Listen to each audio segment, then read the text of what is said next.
Hello everybody, welcome back to episode 2 of Grandstand Gossip. My name's Paul Jeffrey, alongside me I've got Ashley Gregory, and we've got a new guest today. It is, of course, our very own Millie Challenge superstar. Gabe, I'll come back to you in a moment, but Ashley, we had our first podcast last time around, very entertaining. Yeah. Now it's time for me to hand over the reins to talk to this young man who I believe you know very well indeed. Yeah, 100%. So Gabe and I, we've raced together in 3 years, so I guess the best way we start is, Gabe, how did your season go? Well, it was a good season. We picked up a few podiums, a few pole laps, a few lap records, and then going into what was my last race was at Silverstone, where unfortunately I suffered a really bad crash, resulting in a hospital trip. So yeah, it's a good season. So very good racing, even me and yourself. And then yeah, unfortunately cut short, but that's how racing goes sometimes. Yeah, nonetheless, it was definitely a standout season for yourself. I know, on the podium multiple times, so yeah congratulations. It's 100%. I mean, I hope that a lot of people will realise throughout the season on my results, not from the championship result, as that does reflect more on me as a driver than where I actually finished in the championship. But yeah, I know you beat me now, so but no, it was a good season and a lot of good racing. So yeah. So Gabe, talk us through your transition. Obviously, you went from karts to cars 3 years ago. Talk us through the transition. What was it like? So, karting and cars are a complete different kind of animal, really. You start in karting, you're dad and lad. You've got no aspirations, you've got no ambition, really, because you're so new to it. You're like a little tadpole in a pond. So yeah, you start off as dad and lad, and that's when you get the thrill for it. You get hooked, and it becomes your life. I remember 2020 now, it was my first time in national championships, and it was heavy work, and that was only 2 times a month. So it was about 12 weekends, 13 weekends that year. And then 2021, 2022 were my main 2 years in karting. And in 2022, I did 12 weekends on the bounce. It was no breaks. I had no time for friends. I was missing friends' birthday parties. It was Thursday to Sunday, Monday, Tuesday, Wednesday in school, and yeah, it was almost impossible to actually get the grades you want. So it becomes your life. But the actual transition from the kart into the cars, it depends on obviously what route in racing you take. A different driver will tell you a different story. But in my personal experience, from the rear wheel kart to a front wheel drive car with suspension, it's a completely different thing. You've got to like, I don't know how to explain it, but you have to learn so much more, but also take what you've learned in the karts to then apply that knowledge into the car racing. But you're learning so much, and in karting you can do as many laps as you want around Wilton Mill on a random Tuesday in the snow. But in a car, you have to book a test day, get the team to drive your car down, and then you only get so many sessions because there's only so many mounts you can do. So yeah, it's a total different kettle of fish, but the actual transition itself is just how much time you can get in the car. Yeah, I totally agree. I mean, it's a massive transition and it's a massive commitment, as you say. Yeah. So, yeah. So, guys, I want to ask you as the non-racing driver in the room, you've talking about testing, Gabe, and obviously, Ashley, you've been in minis for the same kind of time. Are there any other tools that you can use in your armoury outside of the car that can help develop your skill set and that you can take to the racetrack? Sim racing, for example, or gym work, or any kind of outside activities that you could recommend to other drivers? Yeah, 100%. And I think Ashley will agree when I say this, that the sim racing helps a lot with just keeping your mind sharp and focused. Like sometimes there's 6-7 weeks between a car race. To go sim racing, you can, keeping sharp with overtaking, lines, refamiliarising with a track. Whereas karting, you're on it all the time. You don't have to go on a sim for karting because you're on the track itself doing it. So I think Ashley could agree that the sim is one of the best things to help with. Yeah, so the sim is a massive element. Like Gabe said, you can practice your racecraft. You're learning all the tracks, new tracks. It's just finessing them lines. You can even change track conditions now.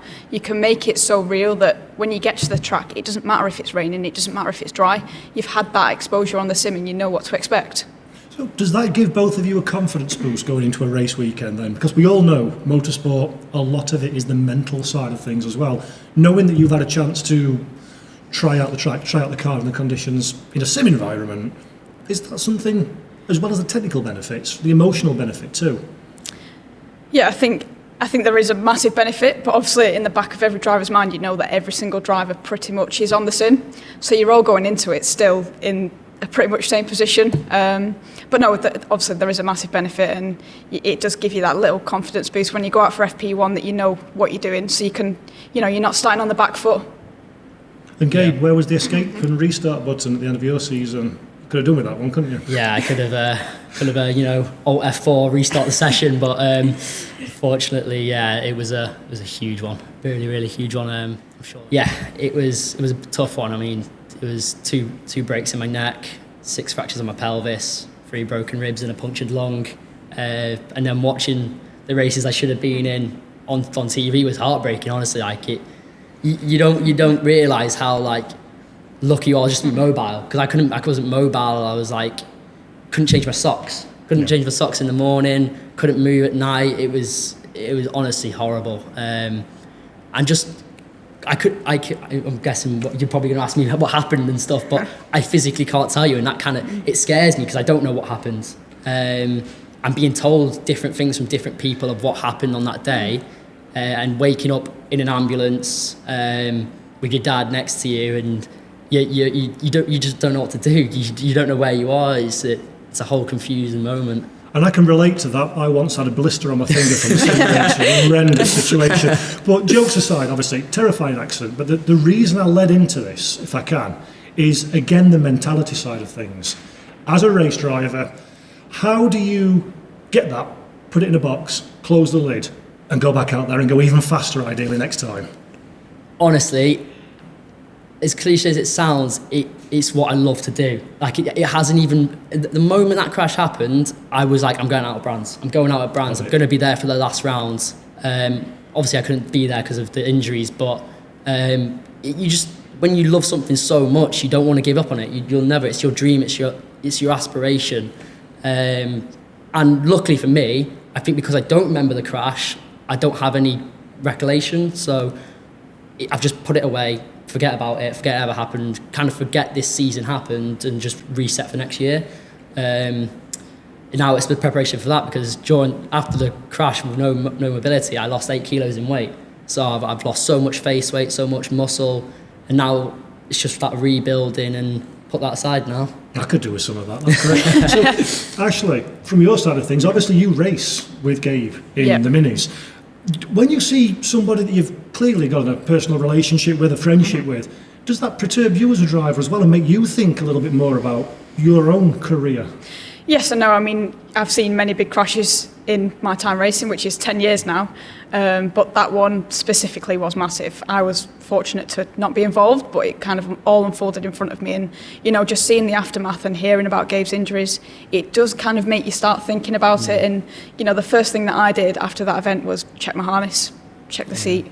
I checked everything, because it's just that split second, and you just got to be comfortable in the car. But it's, as long as you're comfortable and you feel safe, ultimately the car builders do a mega job. Gabe's still here, and he's lucky to be here. So you've just got to make sure you've got all the safety gear in place. No, I remember the opening round at Brands, was it, where your wheel, and even little things when you see another person have a mechanical issue on the car, and you're like, that could be me, and anything could have happened from there. And it does make you think, but you just kind of got to put it to the side and just crack on with what you're doing, and let what happen. We'll keep poking these questions at you on a regular basis for years to come, to keep bringing up that trauma and make it even more difficult. But of course, 2024 is in the books now. 2025 is coming up for you. Talk to me a little bit about, I know it's early, this is motor racing, you probably won't know until the weekend of round 1, but how's 2025 shaping up for you, and what are the challenges to... It's 2026. 2026 even, thank you very much. It's a long day already. I'm here all week. How's 26 shaping up for you, and the financial challenges and the difficulty of... it's not cheap, motor racing. No, again, I think Ash can agree with me with this. It's one of them where you won't know as a racing driver. No one will know until this new year coming what you're racing, and that makes it hard for us, because we don't know what to prepare. We don't know what we're going to be racing. Is it a rear-wheel drive car, front-wheel drive car? Are we going to end up doing rallying? You just don't know. So it's one of them where you can prepare for anything. So just do laps, front wheel drive, rear wheel drive, make sure you're going to the gym, eating healthy. But also as a race driver, I think it's important to realise, right, I need to have time to myself. Like, I've had this busy season, I want to see my friends, my extended family, like my brothers, my sisters, who I don't see that often. You need to kind of have that month or maybe a few weeks where you just put it to the side, see your friends and family, and yeah, just have that chillax time. Do you find the same kind of mentality works for you, Ashley? Yes, but to be fair, I'm always on the go, so I find it very, very hard to switch off. You know, racing is ultimately my life, and every option that I get to go on the sim or go to the gym, I'm pretty much there. But no, you do have to take those moments and spend it with the family. You know, we're going on holiday at Christmas just to get away and have a nice break before we swing back into action in 2026. Yeah. And on that 2026 topic, here's a question I've always wanted to ask a race car driver, and now you can't not answer because there's cameras and microphones. You've got to build a budget for a new season, wherever it is that you're racing. That tends to happen in silos. You and your team, Gabe, will work on it, you and your team, Ashley. Do you ever come together as a group of drivers and collectively try and use your power to help break down new barriers and bring new brands in? So, for the benefit of those watching at home, there's a wry smile on Gabe's face. there is a few options and times where that can come into place. I think for the mini challenge that wouldn't be as seen as much. But for example, if you were racing in a GT Endurance and you had teammates where you could put a fund of budget together and do the GT racing via that pot of money, that's probably where you'd see that more. But for the mini challenge, I wouldn't. No offense, Ash. I wouldn't go and we wouldn't go and talk like, oh, I'll give you £5, you give me a £5 back kind of thing. But I wouldn't see it in the mini challenge. So, budget-wise, then, obviously, there's putting logos on cars, the obvious stuff that we all know that we've seen before. We're sat here doing a podcast, which suggests there's other things that you can do as well to get the name out there. Outside the box, question to you both: what kind of things can you do? Podcast, content, social media. How do you get your name out there? What makes you guys and girls, of course, different than Joe and Jane blogs also looking for money? I think Ash would have a very good answer for this because she's been working really hard on her social media and it's honestly looking amazing at the moment. So, yes, I think social media is a massive element of it. You know, Ashley, plug it quick, plug it. The more you can pull out of that, the better. You know, you're getting your name out there in front of the right people, and you know, ultimately, it's led to a lot of people approaching me to try and sponsor me through social media, especially the likes of LinkedIn. This is why this podcast actually come to light through LinkedIn. So, you know, social media is a big element of it. You can do things like corporate events, launch events, you know, invite your sponsors along to things like a charity quiz night. You know, you're doing something good, and ultimately it gets all the sponsors talking, and hopefully that's where deals happen. Yeah. So obviously, as Gabe's mentioned, actually, you're very well versed in this one. And Gabe, for yourself, your profile's building on a social space. Do you enjoy it?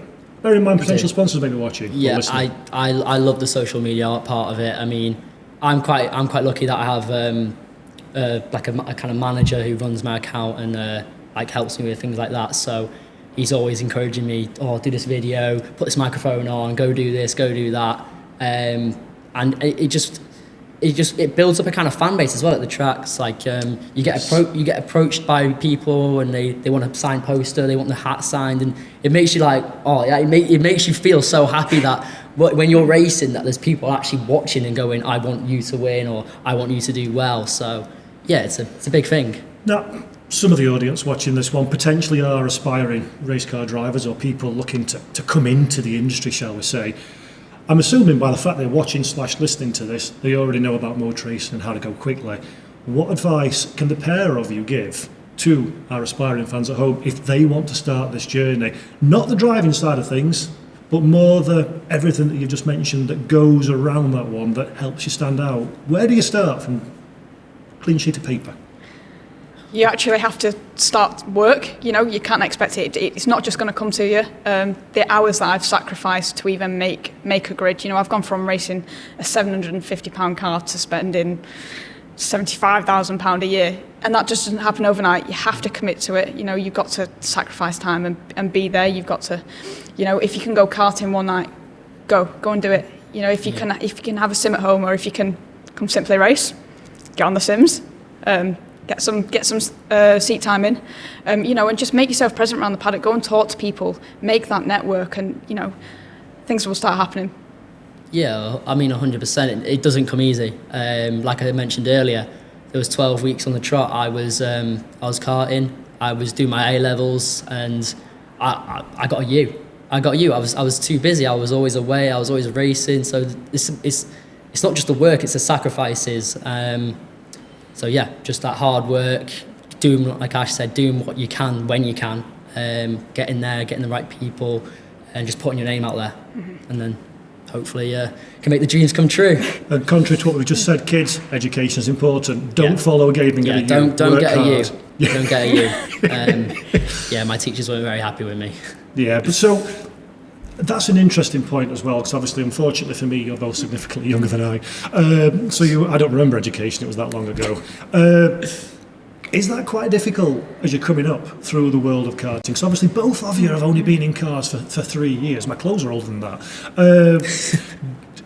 How do you balance the need to satisfy parental management of your education or guardian management and your desire to go drive racing cars really, really quickly? So luckily, I think we'll start from where I actually started. So I had no previous racing background from family or anything. So my racing came from when, on a random Christmas day, my dad bought me a little Honda buggy, and I used to just go up and down this lane thing. Going for it. It was bless him. So then we were on holiday in Abu Dhabi, so we went to go see the Yas Marina. Nice. So there was a karting track, so he took me on it, and I loved it. I was like beaming, like it was the best thing I've ever done. So then he was like, "Oh, when we're back in, we'll see what karting does." So did the karting, and then you just kind of that's when you realise you're hooked. Yeah. You're hooked. You got that first kart. It's like once every month, and then it goes into the 12 weeks on the trot. You're going to Europe. You're going to Dubai. You're going to Bahrain. There's drivers who I know who have not had a weekend off. They go from 2 weekends in Britain, go to Europe, go to the Middle East. They got continuously racing, so it's hard to manage the education side with it. Yeah, I totally agree with Gabe there. It's such a hard thing to balance for me. I'm 10 years into car racing now, actually, which is absolutely crazy. But yeah, no, I went to school full time. My racing was just on a Sunday, which was obviously, karting was different. They used to have the Friday, Saturday, Sunday. So for me, it was just a Sunday. So I still committed all my time to school, got the grades. I then went to Myasco, did a motorsport engineering course, came out with a distinction, just purely because I wanted that knowledge of how a car works, because I think it benefits a driver massively. And I'm now undertaking a management degree. So I'm still in education, but you know, if you can just commit as most time you can into progressing yourself, then you're going to be in a good place. And you know, it's just that case of trying to manage your time as much as it is difficult. Yeah, because that's obviously as well when you're young and you're a developing young adult as well, the time management is even more difficult. So what we've discovered there, ladies and gentlemen, watching and listening at home, is these people are younger and more intelligent than I, which is soul-destroying. So the driving actually can segue into this actually quite nicely. It's talked about the engineering, the technical side of things, the understanding of the car and the dynamics. How much of that can you take from your karting experience? How much of that can you take from your virtual experience, and how much of that is pure bum in seat, miles on track? A lot of it is the bum in seat, getting the miles in, but in karting a lot of the time I could tell the team what I needed. So there's a lot of changes in cars with like cut down axles, different type of axles, different caster pills, different stub axles, everything like that, different wheels, different rims.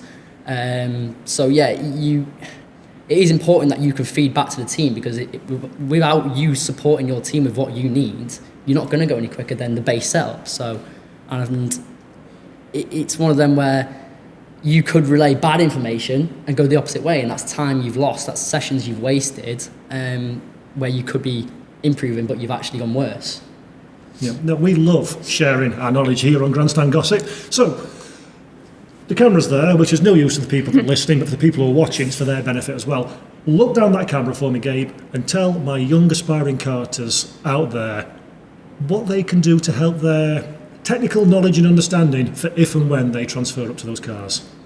No pressure. None of these questions are scripted, by the way, so this is Gabe thinking very, very quickly. So to this camera, if you can, please, tell them the world. So a lot of it is just the bum in the seat and trying it, because without trying it, you're not going to know how that change feels. So, for example, I remember doing laps and laps around my local karting track at GYG, and it was changing axles after every session, changing the caterpillars, seeing what different rims would do with different axles, and then that would tell you, right, on a race weekend and where it mattered, right, the kart's doing this. I need to go short axle. That will help me release out the corners better, and the kart will be where I want it to be. So yeah, just seat in the time, bum in the seat, track time, and you'll figure it out as you go. Very nicely done under pressure there, sir. Well played, well played. We'll have you back. You're all right at this, aren't you? You're all right at this. And that's another message for the people watching at home as well. These kind of media sessions, the podcasts of this world, the driver interviews. I'm a commentator by trade, and this is some advice for both of you, and I'll share it with our audience as well. I'm a commentator by trade. In championships that I commentate, we have occasionally different drivers coming in. No one has ever come up to me and introduced themselves, given me a stat pack, told me how to pronounce the name, told me about their history. So for you folks at home and for you guys here, go talk to your commentators, go talk to your event promoters, go talk to your race directors, make yourself known, make yourself popular. Because if I like you and I've got a stat on hand about you, I'm going to use that one. Big advice for free, there you go, you can have that without an invoice, people. So you're coming into a race weekend then, guys and gals. First time in this paddock, first time in a motor race, in a race car. How do you conduct yourself in that paddock? Again, some advice for our friends watching at home or listening. Just try and be as professional as possible. I think the first time that I went into the mini challenge, specifically on a Toka weekend, it was like mind-blowing for me. Yeah. You know, you're going from just dad and lad, like you say, where you've got pop-up mornings, people are just turning up at 8 o'clock at night, and you're just sort of going with the flow. You turn up on a Toka weekend, you've got to be there between 9 and 1 on a Thursday. You know, it's now a 4-day weekend, and everything's so professional. You've got drivers walking around, you've got all the RVs being set up, all the fancy awnings. So if you can just conduct yourself as professionally as possible, you know, and just make sure that your setup's nice, your car's nice, you look like you know what you're doing, and you'll be fine. Yeah, that's good advice, that one. And do you ever find it, Gabe, overawing slightly, being able to, we've talked about the Toka paddock, which for those who are not familiar is the British Touring Car Championship, which is UK's arguably largest motorsport, and it's on that paddock. You're walking in the footsteps of your Gabriele Tarquinis, your Ivan Mullers, Jason Plato's. That's pretty air on back of your neck stuff, isn't it? My first car weekend, I was so nervous. I was honestly, I think I cried. I think I cried in the truck because I was in a team with like 9 drivers. One of them was the favourite to be the champion, and I was just there, little me, 16 at the time. I was like, oh, this is too much. It's way too much. Just get me back in a car. I'm comfortable in a car. But yeah, no, just to be a part of it though, when you get used to it, you do get used to it, and when you're part of it, you're like, I'm proud. I'm proud to be a part of it. I'm proud to be on the Toka package. I'm proud to be racing against very talented drivers.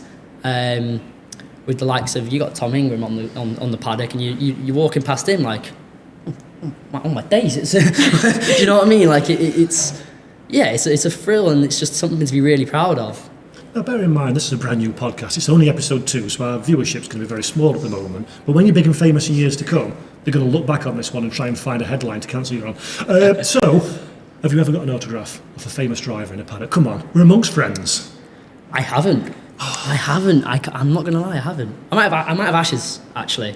Really? Yeah, I think I did get your signature on a sticker, but apart from that, that's all I've got. You've still got to bring that in. That's going to go on a visual for this. When we do the edit afterwards, that's going to go on a visual. What about you, Ashley? Have you ever gone the full fandom? I actually do have a couple of signatures. I can't actually name exactly who they are, but I do remember last year I went to one of the European truck rounds, and I got a signature from, I think it was John Newell and John Bowler, nice. 2 Johns. So they're the 2 that I can remember. Fair enough. I don't know why. I've just never really. I think I'm a bit scared though. You know what I mean? Like Yeah, for sure. I could maybe race you in the future. I don't. And, So have either of you, because again, I'm a bit different, I'm not a driver, I'm a commentator, and I've not been in the world particularly long, and I distinctly remember the first time somebody I've watched on television spoke to me as though I'm an equal. Have you had that yet, where you've had race car drivers talk to you like a Tom Ingram of this world, or whoever, and before you know it, it's like, oh my God, I'm actually having a proper conversation rather than waiting for an autograph? So after my crash, I was in the hospital bed. I was on cocodamol, morphine, paracetamol, everything. I didn't even know what my name was. I get this random phone call, and it's Tom Ingram. No way! And I think it was Justina as well, the owner of Accelerate, rang me, and I was like, what's going on? This is brilliant. And it made my day, to be fair. And when they just like speak to normal to you, it makes you feel just makes you feel amazing, because like I'm little in mini challenges and stuff. He's big in BTCC, and it was a good feeling. And that kind of brings me on to the Totoka paddock, the mini challenge, and all the support categories that fall under it. It does, from the outside looking in, feel like quite a family environment, quite a friendly environment, competitive aspects aside. How have you both found it fitting into this world, and how acclimatised, I suppose, to a professional motorsports environment? It's quite difficult, but I think, you've just got to be confident and go in there and just, think, right, I'm on the way to make it. So, there's no point in hiding away. Let's just make myself known, and, the more people that see you, the better it is. Yeah. I agree. I agree. It's difficult though, any kind of social situation, especially when it's there's so much resting on it. 'Cause I think you have to remember as well, and this is perhaps what's more difficult for our audience to understand, is as a driver, as a presenter, whatever, if you're in that paddock, you're on show all the time, there's no rest and relaxation. That can be mentally quite straining as well, can't it? Yeah, it's extremely hard. I mean, you want to go do a signing session, give out leaflets, posters, but you've also got your data to do. You've got to do your tyre strategies, and when, because you get an allocated set of tyres, so when to go them, when to do that. And you're always on the watch. You are always being watched by, you don't know who, you don't know where they are, but there could be a potential sponsor in the crowd, and it's one of them where you just always have to be smiling, happy face. Even if you had a terrible race, there's no point sitting in the van or the truck crying. You just got to carry on, keep smiling, and there's always that next race where you can prove. Yep. And that actually leads me on to my next group of questions for the pair of you, if I may. The mental side of things. We talked about it briefly, Gabe, with yourself, about getting back into the car following your shunt at the end of this season.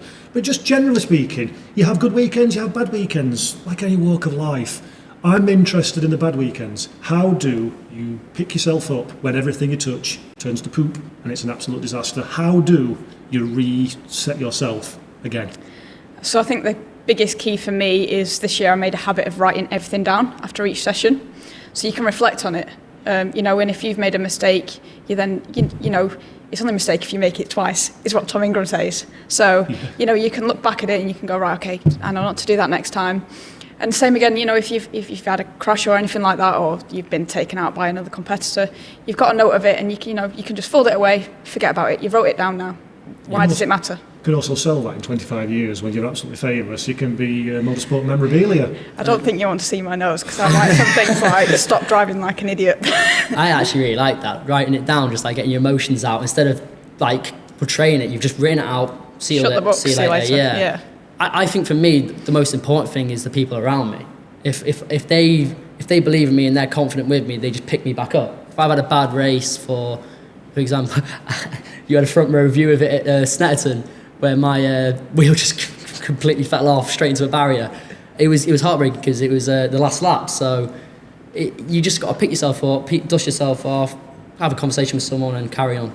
It's almost like you've climbed into my head, because that was going to be the next group of questions, is the bubble around you. I think Lewis Hamilton and Jenson Button in Formula 1 were very famous for that one, and a negative bubble around Hamilton, positive around Button, and Button beat him that season. So, your bubble, do you have a bubble? Or do you just rock up with parents, friends, family? What do you surround yourself with in order to be a high-performing athlete? what I need on a race weekend is like laugh and banter, because if it's too serious, it'll make me get nervous, and I'm like, oh, this is big. But I always have laughs with my manager Johnny, with my dad, and a close relationship with my number one tech, my number two tech, and my data engineer. Because if they're serious and they're getting a bit like annoyed with me and they're shouting and whatnot, like, you're not doing it right, but if they just have a laugh and a joke at me, and then they'll bring me back up and I'll just go and do it, because I don't see it as serious at that point. But obviously it is serious, but you know what I mean, like it makes you think in your mind. So that's how I deal with it. You've got to unlock that performance in yourself first and foremost, don't you? And you actually brought a great point up there about your number one, your number two, your data tech. For all the good people at home that maybe aren't familiar with anything outside the person behind the wheel, even in something like Mini Challenge, you know, in the junior stage of your career, what do you have around you as a support network from the team side of things? Who gets your car on track in order for you to go drive it? There's so many people. It's even from things from your sponsors, your mum, your dad. It's your number one tire tech, your number one actual tech, number two tech, data engineer, team manager, the prep team, the workshop staff, the Damaco engine builders. They're the ones who get our engines going. There's so many people involved, which, as a racing driver, sometimes you do take for granted, and I'm a victim of this. I took it for granted last year, and I never realised, wow, there's a lot of people involved into getting my car on track for me to do what I need to do. So there's too many people to thank, and there's too many people to acknowledge. And on that topic, actually, for yourself, how do you foster the relationships with your key cohorts, I suppose, within the team? Yeah, I think it's just about surrounding yourself with people who believe in you. There's no point in turning up to an event with people who are not interested. So I will always make sure that, I build a good relationship with the people who are around me. So those key people, obviously, the sponsors, the fans are a massive part of it for me. And then for me, it's always been a family-run thing, and it still is now. So it's dad, mum, brother, Chunky, also known as Chris, but he's called Chunky. And yeah, I've also got a driver coach. So it's just about building those relationships and making sure they're all backing you. Yep. Absolutely. And the fans is something that you've both spoken about at certain points during this interview, and a very important aspect as well, of course. Here's another question that I've not prepped you on, that I'm going to throw you under the bus at. What can motorsport do to bring fans in closer to the heart of the sport, which essentially is you folks? Make it cheaper. Hey, I'll second that one. Make it cheaper. It's £60 for a weekend ticket now. I think they should be £10. £10 you can go watch it, and people will want to go and watch it, because they're not. If you're a family of four, yeah, exactly. £240, and then the burger vans and stuff. I know I'm going on a bit of a rant here, but it's just too much money for people to afford. It's nearly a week's paycheck by the time you got the hotel as well, if you're staying over. So yeah, I think they need to lower the prices for the tickets and just make it more affordable, and people will go watch it. You've just gone to the top of my estimation there, mate. Well done, well played. Follow that one if you can, Ashley. Yeah, no, I second that. I have nothing to add. You're absolutely right. The fans are the beating heart of motorsport, and also the beating heart. This is a bit of a hobby horse for me, so please indulge me if you can. I am the biggest fan of Marshalls all around the world. Yeah. You know, Gabe, all about those from your little shunt last time around. Oh yeah. Just from you both. Just because I use every opportunity to do this, even though it's got nothing to do with our podcast. A few words about the Orange Army out there, that if they don't do what they do, we don't do what we do. Yeah, without them, we wouldn't be able to race. And I can't thank them enough. If they didn't take the safety procedures they did on that crash, I could be paralysed right now. So I've got so much love and so much time for them. And the fact that they volunteer, and it is dangerous. You saw on the Porsche, is it Silverstone? Yeah. Where it went through the marshal post, they are at risk as well. It's not just the drivers. So yeah, no, big credit and big love to them. Yeah, I totally agree on that one. I mean, without the Orange Army, we wouldn't be where we are, and the people who shout at them for closing the gate on them, etc. It's just like, why? They're here for free. Yeah. They're allowing us to go out onto track. Give them some respect. But yeah, no, kudos to the marshals who stand out there, rain or shine. When it's raining, we're sat in a nice warm car. Yeah. The team, they're under umbrellas, they're out in the cold. So yeah, without them, we wouldn't be here. Yeah. Absolutely beautifully put from the pair of you. Second that one wholeheartedly. Thank you very much, marshals all around the world. Right then, We're coming in towards the end of this session, I believe now. So it's been a pleasure to have you both, by the way. Thank you for. In the early stages of this podcast, you'll be able to look back in years to come, Gabe, and say, I was part of that one, helped it grow. So I want to talk about the car a little bit for the moment. Obviously, we're recording this one towards the end of 2025, not 4, 5. The end of 2025. You don't quite know what the plans are for next year, but you both drive the mighty Mini. What's it like to drive, essentially, one of the most iconically cool cars in ever? I mean, it's such an iconic brand, isn't it, Mini? Like, everybody knows it.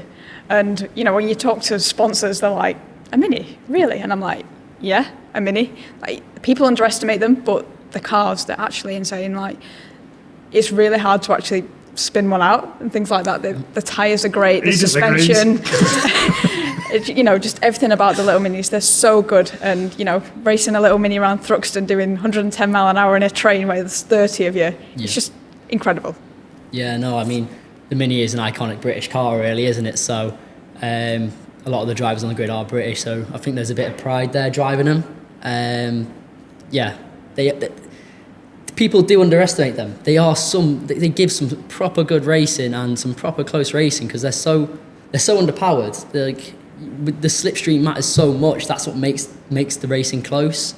Yeah, they're lovely cars to drive, and yeah, one to remember in your career. And you touched on the racing because obviously anybody who knows mono-brand racing doesn't have to be Minis. It could be anything. It's incredible. The driver is the differentiator.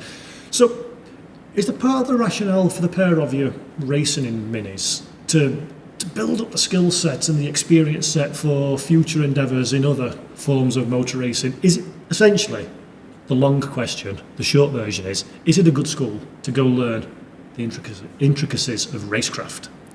I personally think it's the best racing in the UK right now. I mean, you've really got no choice but to say that, seeing you're racing. It was kind of a poor yes, question. I mean, like, fire away. You know, what other championship can you get 20 Minis within a second? Do you know, it really comes down to driver skill set, and because you're so close, it means the racing's so close. You know, you tend to find with a lot of endurance racing, you're all spread out. You know, you got a little bit of time to think about it. It's not all a huge rush. Whereas in the Minis, it's 15 minutes of hard racing, and it's literally like you can't take a minute to step back. You're literally constantly in your mirrors trying to work out how on earth you're going to get past the likes of Gabe, who's right in front of me, making his Mini as wide as 10, 20 trucks. It's just insane. No, like Ash said, it teaches you so much because they're so underpowered. Like learning the switchbacks, where to do a certain overtake, and because you're so underpowered, if you make a wrong move and you slide that Mini, you're just going to get mugged off by 2-3 cars. So it's almost like a strategic thinking as well as doing the actual manoeuvre. So yeah, I think it's one of the best like one-make championships to actually to learn and progress your career in. Sure, and I suppose kind of still on the same topic, but I should maybe have brought this question a little bit earlier, is why the Minis? There's a wealth of, if you've got the budget, racing opportunities out there for a young aspiring motorsport professional. Why Minis? What brought you into that sphere? It's the most affordable championship on the Toka package for us. So Toka package being an important thing yeah, for yourself? Yeah, the Toka for the sponsors, for the fans, for the ITV4. Initially, we actually looked at doing GT5, which was on the Toka package, and then they left, which is why we ended up in Minis. But yeah, it's being on TV, which is the massive selling point and the most affordable way to be on TV as well. Yeah, I 100% agree with that. I mean, if I had the budget to after karting, I would have gone to Ginetta and then tried to go from maybe the Ginetta GT4 or an F4, but it's affordable, it's on the ITV package, and sponsors love that. Sponsors want to be on TV, and it's a great selling point to go talking to them, like, you're going to be on TV, you'll have the social media coverage, and they're Minis. Like, you've got some close racing, it's brilliant. So, yeah, that's why for me personally. And also, you look at a lot of the drivers who have gone through the ranks. They've gone from the Coopers to the JCWs, gone to the likes of GTs, British touring cars, and it's got an access to a lot of different routes. So yeah. TCR. Yep, TCR. That TCR is one. So, is it important to you then the television package aspect of things, the ITV, which again, anybody not watching from the UK, it's live on our channel ITV4 all day, the entire package, including the British touring cars. is that a big value add then? And yes, you're on telly, so obviously it is. But why is that important in the nuts and bolts rather than just I'm on telly? What value adds that? You've got so many different people watching you. You know, there's millions and millions of fans, and you never know who's watching. So it's just it's a massive part. You know, if you can say the right things when you're on camera, you never know. It could be that massive CEO that's watching who then reaches out to you and sponsors. You know, I've had it once, and they're still with me today. So people watching podcast at home, these two require sponsorship. Any big CEO watching, I know where to find this. Also need a bag. I have a bag will travel. No, that is very important. It is important to have that, especially in 2025 nowadays. Yeah. It's all about exposure, isn't it, for any professional in any walk of life. Yeah, I think the amount of fans, when you look on, when you're actually driving at Thruxton and you see that massive like bank on the grass, and it's just full of like, because it's in the middle of June, July with the umbrellas for the heat and stuff. It's just like, wow, there's a lot of people here to come, and they're watching me race. That's the best feeling of being on the TOCA package. So, yeah. Just honest. Be honest here. We're amongst friends. Have either of you, when you're having a shower or making your breakfast or whatever, just done a little dance, go, I'm on telly. Come on, be honest. I do. Yeah, good lad. Yeah. For the benefit of those listening, audio only, there are nods, smiles, ever so slightly embarrassed. Little nods there that we do. Brilliant. Well, it has most certainly been a little bit insightful. I suppose one of my final questions to throw at yourself, Gabe, and I know we have touched on this lightly, but let's go into a teeny bit more detail. I'm Joe Bloggs, sat at home, got a moderate interest in motor racing, a few quid in the back pocket. What's the first thing I need to do to step onto this most wonderful platform, ladder that is motor racing? Bear in mind, you've got racing rigs all around you, so don't be influenced by that. Researching, because you need to find a car that you're going to want to drive and like to drive, but you also have to find a team who can supply that. So doing your research and looking at previous team results to find out, right, this team's great in this championship, this team's great in that championship. That's probably where you'd want to start. Then you want to make that first reach out, and then that will give you that kind of foot in. You'll maybe do a test day or a week of testing, if depending on the budget, and then you'll find out where you want to go from there. Brilliant. And Ashley, anything from yourself on that one for me? I think it's just doing your research, making sure you're looking at the right thing, and just making sure you understand the budget that you need. But yeah, if any opportunity that you can get, like I say, there's racing rigs all around here. Come and have a go. Yeah, brilliant. Well, folks, it feels like that merry time of day again, where I thank you all for your time and your insight and your company this afternoon, and thank all the good people watching/listening from home. This has been episode number 2 of Grandstand Gossip.